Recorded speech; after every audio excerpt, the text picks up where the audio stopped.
lain-lain pang barangay at ang salamat sa bisita nyo diri sa Barangay San Jose.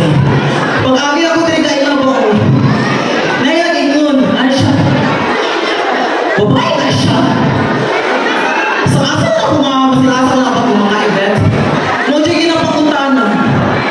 Karoon matubag na ako siguro. Dili ko na mag-out dahil nakaula pa dili ako pa. Nago na ako. Wala ka mga sound effects natin chance eh. So, matubag na dyan ako, no? Sa una, itong himog sa dyan ko sa kong ginikanan. Pag abot ako, 16 years old. Anak ko ang papa. Doon, magpatuli na ka kay gulang ka, bro. Kahit na yun na. Ano po sa ko ang papa? Ano ipatuli man ko? Nagabaluman ko sa ko ang pagkatao nga. Lupya ka nga akong kinatao. Pagkat ko na ko sa kanuli ay ipain ang kutsilyo.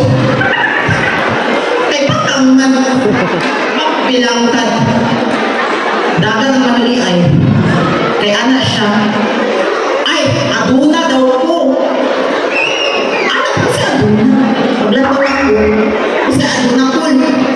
Aduna kay itlog na singkit. Aduna po kay pipi na rapyain. Anak siya. Di ka kuliyon. Kay babae ka. Oh, nakatulog na mo babae ko. Kung sa kataghanan ko na kung mga gagawa ng event, dili lang po ko nalingaw kay daghan kayong tao. Na nakakarong gabi mo na nalingaw pa ang tanan taas na mo ito galasingge. Ang piling mo taas o kamot, baho o ilot. Di lang ka na baho o ilot. Nanawas pa ang tanan. Payusa. Nanawas ka di ay na. Ay, nanawas so. Dapat mga dancers diri ha.